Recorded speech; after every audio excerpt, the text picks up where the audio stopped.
Today we will start chapter number 2 of civics. Open your books at page number 12. Parliamentary government. Definition of parliament. The parliament may be understood as a law-making body in a system of parliamentary democracy. It is the supreme sovereign legislative organ of the government. Parliament highest law making body है हमारी democratic country की. It is the supreme sovereign legislative organ of the government. ये highest law making organ है government का, जो sovereign legislative है, मतलब इसमें कोई और कंट्री अपना इंटरफेरेंस नहीं करती है. जो पार्लियामेंट है that is the law making body है, और इतने भी लॉ हैं इसमें बनाए जाते हैं वो हमारी उसके अकॉर्डिंग ही हमारी कंट्री गवर्न करती है. The union parliament, it's 3 components. जो हमारी पार्लियामेंट है उसके 3 कंपोनेंट्स हैं. The constitution provide for the parliament of the union of India, it has 3 components. जो हमारे संविधान ने हम पार्लियामेंट दिए उसके 3 कंपोनेंट्स हैं. First the president of the union, जो हमारे प्रेसिडेंट हैं, फर्स्ट कंपोनेंट है. Second the Rajya Sabha, that is the upper house और the council of states. Third the Lok Sabha, that is the lower house और the house of the people. These are the 3 components of the parliament. Although the president is not a member of either house of the parliament, nor does he or she sit there, yet is an integral part of it. जो president है वो दोनों houses Rajya Sabha और लोकसभा में से किसी का भी मेंबर नहीं होते हैं, फिर भी वो ना तो वो वहाँ पर सिट करते हैं, फिर भी वो क्या है, इसके इंटीग्रल इम्पॉर्टेंट पार्ट हैं. We have a federal system in our country. हमारे देश में जो गवर्नमेंट का टाइप है वो फेडरल सिस्टम है. That means which has 2 or more level of government. Under this system the parliament must have 2 houses. इसमें पार्लियामेंट के 2 houses होते हैं. So there is 1 house which represent the entire people. जो एक house होता है वो सभी लोगों को रिप्रेजेंट करता है, that is called the Lok Sabha. And there is the other house, और जो दूसरा हाउस है कॉल्ड द राज्यसभा, जिसको राज्यसभा कहा जाता है, जो किसको रिप्रेजेंट करता है, 28 states and 9 union territories including national capital territory Delhi. The existence of both these houses the basic required under the federal system. दोनों ही जो हाउसेज हैं उनकी जो रिक्वायरमेंट है फेडरल सिस्टम के लिए, basic requirement under the federal system, उन दोनों की एग्जिस्टेंस क्या है, ज़रूरी है. The Rajya Sabha. The Rajya Sabha is the upper house of the parliament. It is also called the council of states. Rajya Sabha को अपर हाउस कहा जाता है, इसको काउंसिल ऑफ स्टेट्स भी कहा जाता है. Composition. The strength of the Rajya Sabha is fixed at 250 members. जो राज्यसभा है इसमें 250 मेंबर्स होते हैं. There are 2 categories of its members. इसके मेंबर्स की 2 कैटेगरीज हैं. Elected members, there are 238 electing members who represent the state, union territories and the national capital territory Delhi. Goa, Manipur, Meghalaya, Mizoram, Nagaland, Sikkim, Tripura sent only 1 member each to the Rajya Sabha. ये जितनी भी states हैं वो अपने यहाँ से 1 मेंबर जो है वो राज्यसभा में भेजती हैं. Nominated members. The president nominate 12 member to the Rajya Sabha. जो प्रेसिडेंट है वो 12 मेंबर नॉमिनेट करता है राज्यसभा के लिए. These are eminent person from the field of literature, science, art and social service. They are nominated for 6 years with the provision that 1/3, that is 4 out of 12, shall retire after every 2 years. जो 12 members nominate करते हैं president Rajya Sabha के लिए वो eminent persons होते हैं, famous personalities होती हैं लिटरेचर्स की फील्ड से, साइंस, आर्ट, सोशल सर्विसेज, इनकी फील्ड से जितनी भी एमिनेंट पर्सन्स होते हैं उनको नॉमिनेट करते हैं. ये 6 years के लिए नॉमिनेट किए जाते हैं. और ये प्रोविज़न है कि हर 2 साल बाद 12 मेंबर्स में से 4 मेंबर्स क्या होते हैं, रिटायर होते हैं.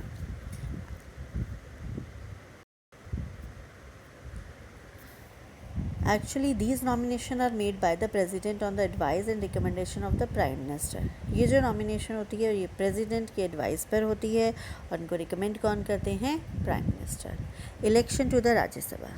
राज्यसभा के इलेक्शंस कैसे होते हैं? The member of the Rajya Sabha from each state are elected by the member of the legislative assembly that is the lower house of that state by means of proportional representation through the single transferable vote system। Rajya Sabha के जो members हैं वो elect होते हैं, जो भी legislative assembly होती हैं हर स्टेट में, वहाँ के एक मेंबर जो है राज्यसभा के लिए इलेक्ट होता है। Now the Lok Sabha. The Lok Sabha is also known as the house of the people. Lok Sabha को हाउस ऑफ द पीपल भी कहा जाता है, लोअर हाउस भी कहा जाता है। Almost all its member are directly elected by citizens of India. इसके सभी जो मेंबर्स होते हैं वो डायरेक्टली जो इंडिया के सिटीजन्स हैं उनको इलेक्ट करते हैं। It is more powerful of to houses. ये दोनों हाउसेस में से ज़्यादा पावरफुल है एंड कैन प्रोसीड और over rule the Rajya Sabha in certain matter. और कई मैटर्स में ये राज्यसभा को ओवर रूल करता है। Maximum strength of the Lok Sabha is 552 and envisaged in the Constitution of India. It has a term of 5 years, but it may be dissolved earlier by the President in the event of no party getting a majority. To be eligible for membership of Lok Sabha, a person should be a citizen of India and not to less than 25 years of age. जो maximum strength है लोकसभा की 552 है। इसके जो members हैं वो 5 years के लिए इलेक्ट किए जाते हैं और इसके मेंबर बनने के लिए जो एलिजिबिलिटी है वो क्या है? हम सिटीज़न ऑफ इंडिया होना चाहिए और जो उसकी एज है वो 25 इयर्स से कम नहीं होनी चाहिए। Up to 530 members can be elected from the states. 530 members जो हैं वो स्टेट्स से इलेक्ट किए जाते हैं और 20 members from the union territories और 20 मेंबर्स जो हैं वो यूनियन टेरिटरीज़ से इलेक्ट किए जाते हैं। Not more than 2 member can be nominated by the president of India. और जो प्रेसिडेंट ऑफ इंडिया है वो ओनली 2 मेंबर्स को नॉमिनेट कर सकता है लोकसभा में। As of now the Lok Sabha has 545 members. अब लोकसभा में 545 मेंबर्स है। 530 members from the states, 530 member state में से, 13 member from the union territories में से 13 मेंबर हैं और 2 नॉमिनेटेड मेंबर हैं representing the Anglo Indian community, जो एंग्लो इंडियन कम्युनिटी को रिप्रेजेंट करते हैं। Some seats are reserve for representative of schedule caste and schedule tribes. और कुछ सीट्स जो हैं वो रिजर्व होती हैं शेड्यूल कास्ट और शेड्यूल ट्राइब्स के लिए। The representatives from state and union territories are directly elected by the people on the basis of universal adult suffrage. Every citizen who is over 18 years of age, irrespective of gender, caste, religion or race, who is otherwise not disqualified, is eligible to vote.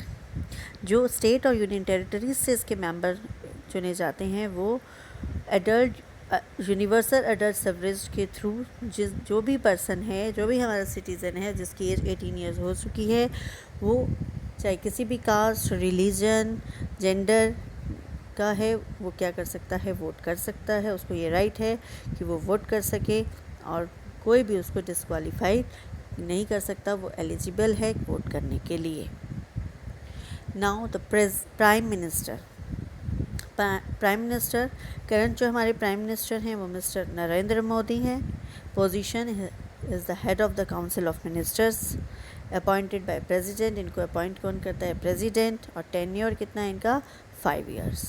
The prime minister of India is practice the most powerful person in the government of India. The Prime Minister is technically outranked by the head of the state, the President of India, but as is typical in most parliamentary democracies, because the head of state duties are largely ceremonial, the Prime Minister is head of government and has an effective responsibility for executive power. जो prime minister of India है वो most powerful person है government का। जो prime minister है वो head of the state नहीं होता, प्रेसिडेंट जो है वो हेड ऑफ द स्टेट होता है, लेकिन जो प्राइम मिनिस्टर है उसको क्या माना जाता है? Head of the government.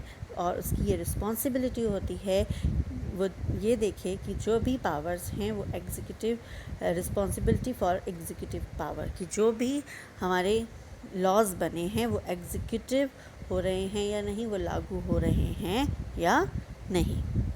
Appointment of the Prime Minister. Formally, the Prime Minister is appointed by the President. The President expected to invite that person to be the Prime Minister who has been elected the leader of the parliamentary party that command an absolute majority in the Lok Sabha, but when no single party enjoys a majority, the President has some discretion. He or she may invite the leader of a combination of parties constituting the majority in the Lok Sabha or the leader of the single largest party in the Lok Sabha. जो prime minister है, president उसको appoint करते हैं। President जो है prime minister उनको choose करते हैं जिसकी मेजॉरिटी होती है, लोकसभा के जो मेंबर्स होते हैं उनमें से जिसकी ज़्यादा मेजॉरिटी होती है उस पार्टी के पर्सन को प्राइम मिनिस्टर के लिए चुना जाता है। Powers and function. The prime minister select the member of the council of minister. Power और फंक्शन क्या है प्राइम मिनिस्टर के? ये सेलेक्ट करते हैं member of council of ministers. जो काउंसिल ऑफ मिनिस्टर्स हैं उनके मेंबर्स को कौन सेलेक्ट करते हैं? Prime minister. वो are formally appointed by the president. जिनको फॉर्मली अपॉइंट कौन करते हैं? President. He allocate portfolios among the minister and he can drop any minister. The prime minister preside over the meeting of the council of minister. He decide the policies of the government. He coordinate the work of different ministers and solve interdepartment conflicts. The prime minister is the chairperson of the Niti Aayog, which is a key body in the process of planning. जो prime minister है वो जितने भी minister council of ministers होते में members होते हैं सभी को वो क्या एलोकेट करते हैं, उनके पोर्टफोलियोज़ वो उनके साथ डिसाइड करते हैं। पॉलिसीज़ ऑफ द गवर्नमेंट की जो पॉलिसीज़ होती है उनको डिसाइड करते हैं और डिफरेंट जो वर्क्स हैं डिफरेंट मिनिस्टर्स के वो इंटर डिपार्टमेंट ऑफिसर को कॉन्फ्लिक्ट्स होते हैं उनको सॉल्व करते हैं। जो काउंसिल ऑफ मिनिस्टर में जितने भी मेंबर होते हैं प्राइम मिनिस्टर को कोई ना कोई क्या करते हैं एक ड्यूटी एलोकेट करते हैं, जैसे कि who will be the health minister, who will be the education minister, इस तरह के वो उनको पोर्टफोलियोज़ देते हैं। जो प्राइम मिनिस्टर होते हैं वो चेयरपर्सन होते हैं नीति आयोग के। जो भी प्लानिंग बनाई जाती है हमारे देश में उसके जो चेयरपर्सन होते हैं वो कौन होते हैं? हमारा प्राइम मिनिस्टर होते हैं। Prime minister advise the president on all important matters like appointment of judges of High Court, Supreme Court, Chief Election Commissioner, Comptroller, Auditor General. He also advised the President on the summoning or proroguing the Parliament, the dissolving of the Lok Sabha and the declaration of emergencies. He is a link between the President and the Cabinet. जो Prime Minister है वो advice करते हैं president on जितने भी important matters हैं हमारे देश के। हाई कोर्ट, सुप्रीम कोर्ट के जजेस को अपॉइंट करना, चीफ इलेक्शन कमिश्नर को, ऑडिटर जनरल को अपॉइंट करना, वो और प्रेसिडेंट के साथ एडवाइस करते हैं कि पार्लियामेंट के जो हाउसेस हैं, लोकसभा है, उसको कब डिज़ोल्व करना है, कोई भी इमरजेंसी है उसको कब कैसे डिक्लेयर करना है। वो एक लिंक है किसके बीच में? प्रेसिडेंट और कैबिनेट के बीच में।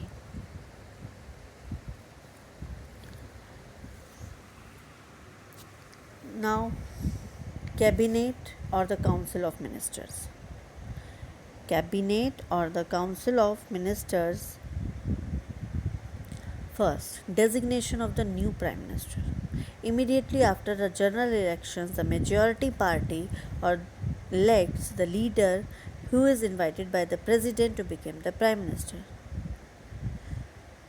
जो डेजिग्नेशन है प्राइम मिनिस्टर की वो उसको कब मिलती है? जब जनरल इलेक्शन होते हैं उसके बाद जो मेजॉरिटी पार्टी होती है उसके जो लीडर्स होते हैं जो इलेक्ट होते हैं लीडर, जो प्रेसिडेंट है वो इनवाइट करता है किसको? जो मेजॉरिटी पार्टी है उसका जो लीडर होता है उसको वो प्राइम मिनिस्टर के लिए इनवाइट करते हैं। The appointment of minister. Soon after this उसके बाद जो प्राइम मिनिस्टर है submit a list of his minister to the president. Prime minister जो है अपने मिनिस्टर्स की लिस्ट प्रेसिडेंट को देते हैं। Who administers them the oath of office and secrecy, जो उनको क्या उनके काम की शपथ दिलाते हैं। Categories of minister. There are 3 categories of ministers. First category is that of cabinet minister who are usually senior, hold major major portfolios have a right to attend cabinet meeting and participate in its decisions.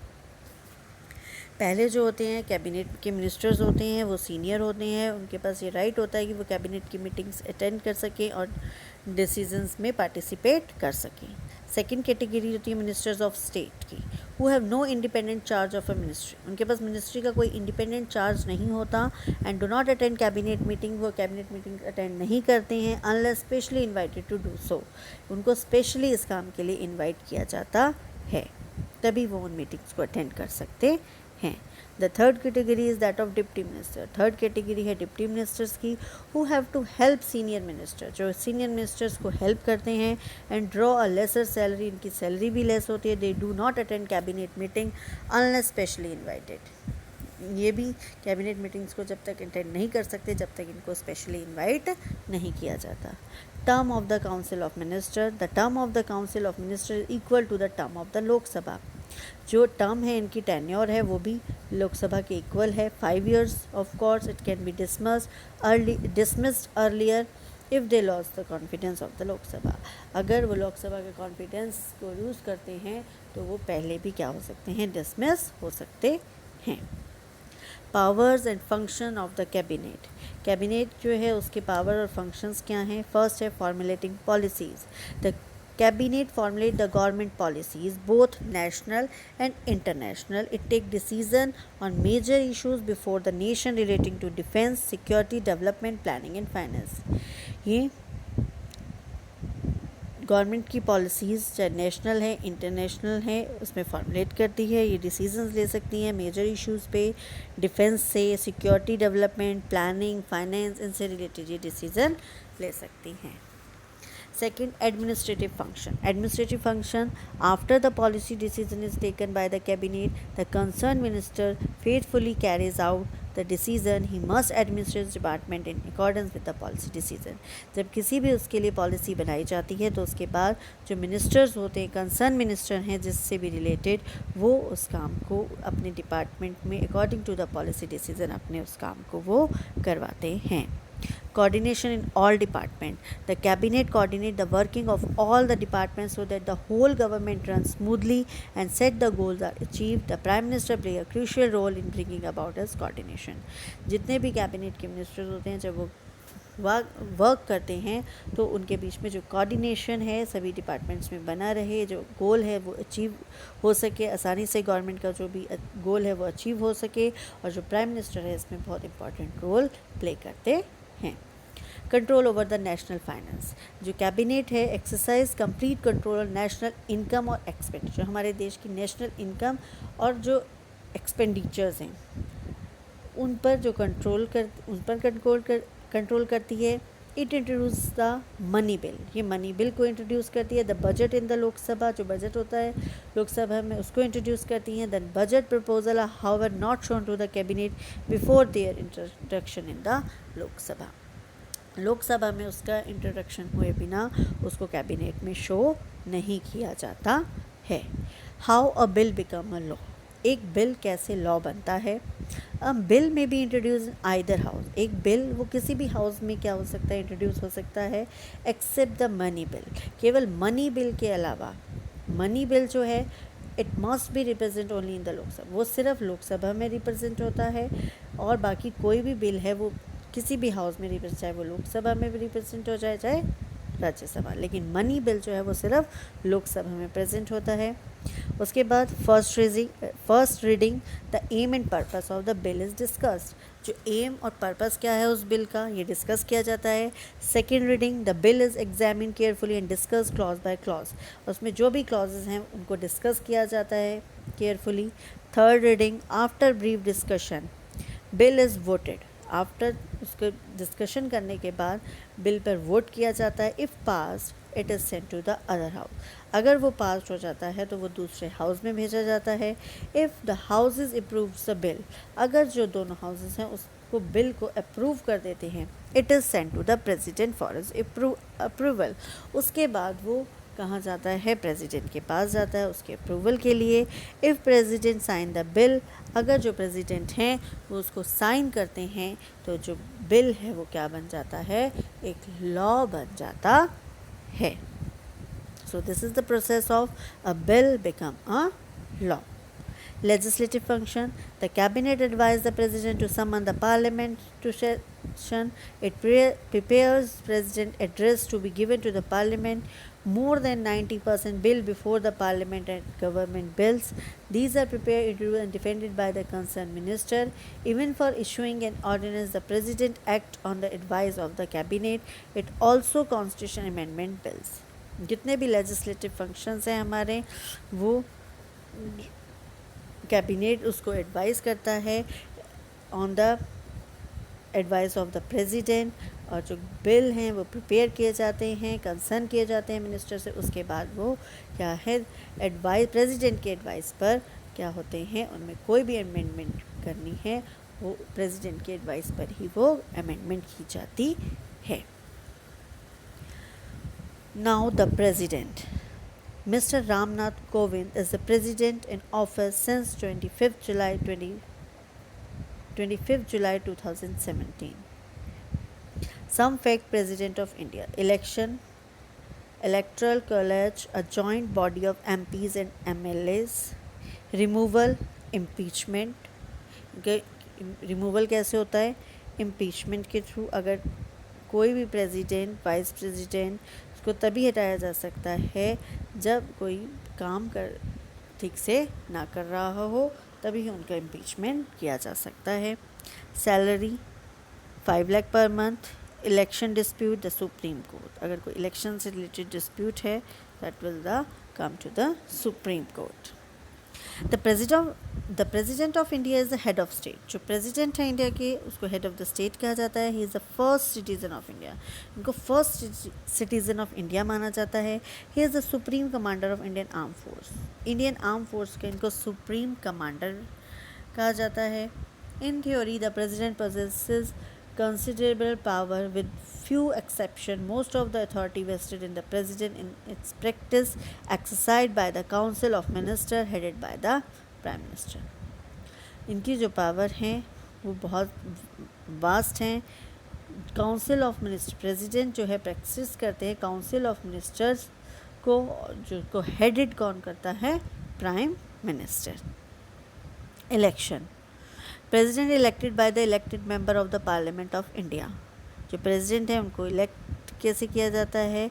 जो elect member होते हैं parliament of India के, लोकसभा और राज्यसभा के, as well as the state legislature, विधानसभाएं होती हैं, उसके जो मेंबर होते हैं, and serve for a term of 5 year. और वो कितने साल के लिए काम करते हैं?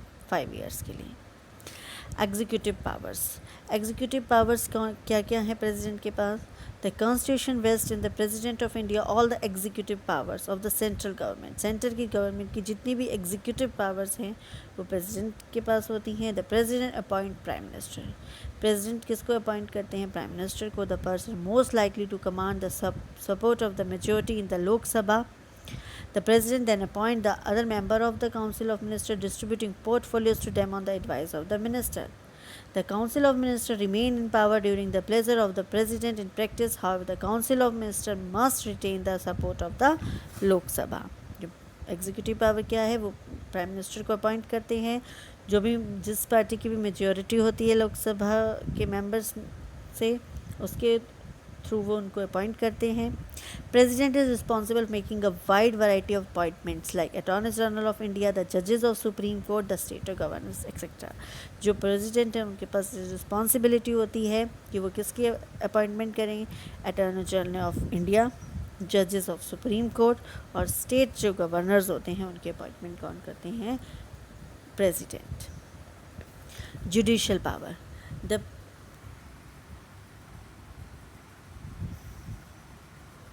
President appoint the Chief Justice of the Union Judiciary and other judges on the advice of the Chief Justice. In practice, these judges are actually selected by the Union Cabinet. The President dismisses the judges if and only if 2 houses of Parliament pass resolution to that effect by 2/3 majority of the member present. If President considers a question of law or a matter of public importance has arisen, he or she can ask for advisory opinion for the Supreme Court. He or she may or not accept that opinion.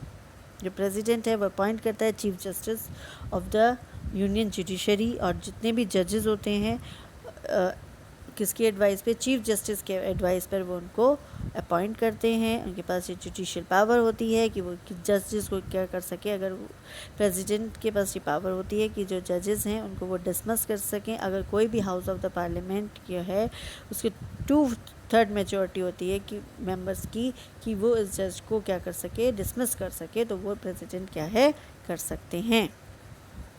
Legislative powers, the president summon both the houses of the parliament and prorogues them, and he or she can even dissolve the Lok Sabha. जो president है उनके पास दोनों जो parliament के houses हैं, दोनों houses जो parliament के हैं उनके पास पावर्स होती हैं और वो क्या है, डिसॉल्व कर सकते हैं लोकसभा को भी। These powers are formal and by convention. The president use these power according to the advice of the council of minister headed by the prime minister.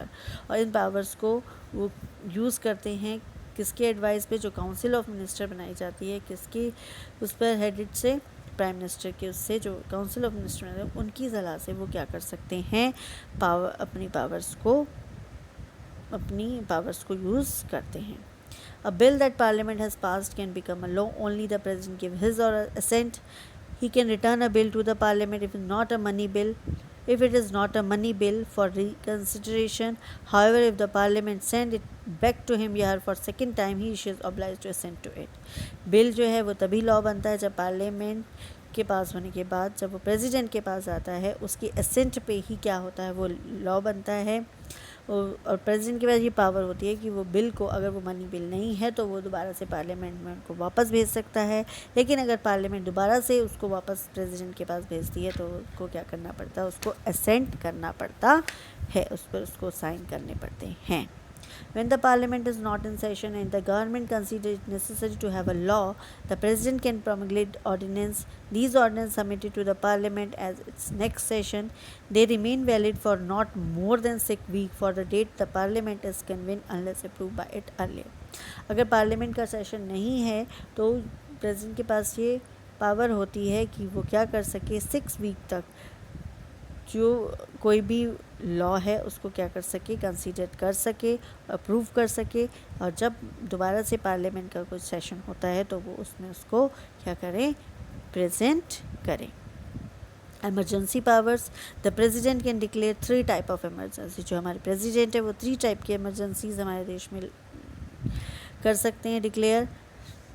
National emergency, state में इमरजेंसी, फाइनेंशियल इमरजेंसी, ये 3 एमरजेंसीज़ हैं जो हमारे president declare कर सकते हैं। Removal of the president, president को कैसे हटाया जा सकता है। द प्रेसिडेंट में be remove before the expire of his her term through impeachment.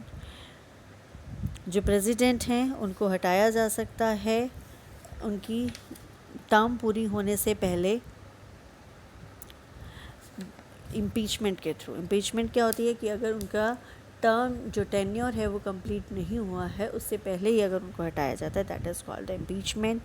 President can be remove for the violation of the constitution, और वो तभी हटाए जाते हैं जब ये पाया जाता है कि जो प्रेसिडेंट है वो संविधान के जो नियम हैं उनका वो क्या कर रहे हैं, वायलेशन कर रहे हैं, तो उनको इम्पीचमेंट के थ्रू हटाया जा सकता है। इम्पीचमेंट क्या है, a procedure through which president, vice president और chief justice can be removed. ऐसा प्रोसीजर जिसमें president, vice president, chief justice को उनकी टेन्योर पूरी होने से पहले ही हम क्या कर सकते हैं, उनके जो पद है उससे हम हटा सकते हैं।